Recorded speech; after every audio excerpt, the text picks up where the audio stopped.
आज आप किसान महापंचायत में है सर, दिल्ली की सबसे बड़ी किसान महापंचायत पिछले कुछ साल देने के लिए कई समस्याएं हैं, क्या समाधान निकल पाएगा? देखिए, जो मूलभूत समस्या यहाँ पंचायत में आई वो है दिल्ली के गाँव में हाउस टैक्स नोटिस। लाखों रुपए के जो नोटिस आ रहे हैं गैरकानूनी है। 15 साल भारतीय जनता पार्टी ने दिल्ली की सेवा की है निगमों में, कभी नोटिस नहीं आया। अब ऐसी क्या मजबूरी पड़ गई कि आपको नोटिस देने पड़ रहे हैं? तो इसलिए यहाँ ये निर्णय हुआ है कि गांव में हाउस टैक्स के नोटिस नहीं दिए जाएंगे, हाउस टैक्स नहीं जमा होना है। हम उस निर्णय के साथ हैं। इसलिए मैंने कहा कि निगम में हमारे जो उपनेता हैं उनके नेतृत्व में निगम की एक समिति बनाई है, वो वहाँ विरोध करेगी। दिल्ली के गाँव में जाना होगा, हाउस टैक्स जमा नहीं होंगे।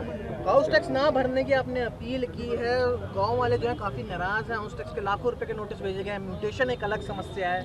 म्यूटेशन को लेके जो इनका विषय था, हमारी बात हुई है माननीय उपराज्यपाल जी से।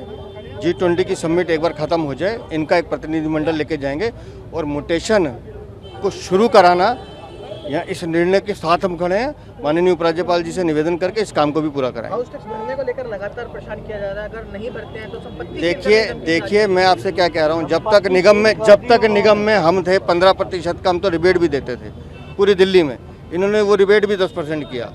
और गाँव में जो कभी हाउस टैक्स के नोटिस नहीं गए, वहाँ नोटिस देने शुरू कर दिए। एक तरह से भ्रष्टाचार को बढ़ावा देना, हर चीज़ में पैसे की लूट करना, हर चीज़ में कमाई का रास्ता ढूंढना, ये अरविंद केजरीवाल की फितरत है। G20 को लेकर एक जरूरी सवाल, जो डेडिकेटेड अस्पताल है उसमें मेडिकल स्टाफ, डॉक्टर्स और विशेष तौर पर मेडिकल स्टाफ की काफ़ी कमी है। लगभग 3000 होना चाहिए जीबीपंत अस्पताल में, लेकिन 2100 कुछ है। 720 डॉक्टर्स और मेडिकल स्टाफ की कमी है। मैं फिर कहता हूँ ना, माननीय मुख्यमंत्री केजरीवाल जी बार बार स्वास्थ्य सेवाओं का लेकर विश्व में भ्रमण करते हैं, उदाहरण देते हैं। तो अब जीबी पंत हॉस्पिटल तो दिल्ली सरकार का है और आप खुद ही उसकी पोल खोल रहे हैं। तो ये सवाल मुझसे पूछने के बजाय आपको केजरीवाल से पूछना चाहिए कि क्यों आपका स्टाफ कम है। आखिरी सवाल, आतिशी ने कहा कि दिल्ली सरकार G20 को लेकर काफी अच्छा काम कर रही है, दिल्ली को बेहद खूबसूरत तरीके से सजाया संवारा जा रहा है, सारे काम दिल्ली सरकार कर रही है। 4064 करोड़ रुपए केंद्र सरकार ने दिल्ली को G20 की समिट के लिए संवारने के लिए खर्च किए हैं और इसका मैंने सिलसिलेवार ब्यौरा भी दिया है। आप उनसे सिर्फ इतना पूछिए, ईस्टर्न वेस्ट एक्सप्रेस वेरी पे, वेस्टर्न एक्सप्रेस जो पेरीफे बना वो, कर्तव्य पथ, प्रगति मैदान टनल, भारत मंडपम जो 2700 करोड़ से बना है, 900 करोड़ से प्रगति मैदान की टनल बनी है, 60 करोड़ रुपए एनडीएमसी ने ब्यूटिफिकेशन और सड़कों पे खर्च किया, 18 करोड़ रुपए डीडीए ने खर्च किए। आपके पैसे हैं क्या?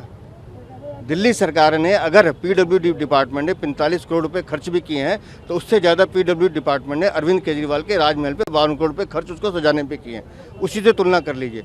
दिल्ली को G20 का जो विषय है, दिल्ली भारत का प्रतिनिधित्व कर रही है, भारत G20 का आयोजन कर रहा है, पूरे विश्व में भारत की पताका लहरा रही है। लेकिन दुर्भाग्य से दिल्ली में एक ऐसी सरकार है जो भारत की प्रतिष्ठा में भी राजनीति ढूंढ रही है। अफसोस की बात है।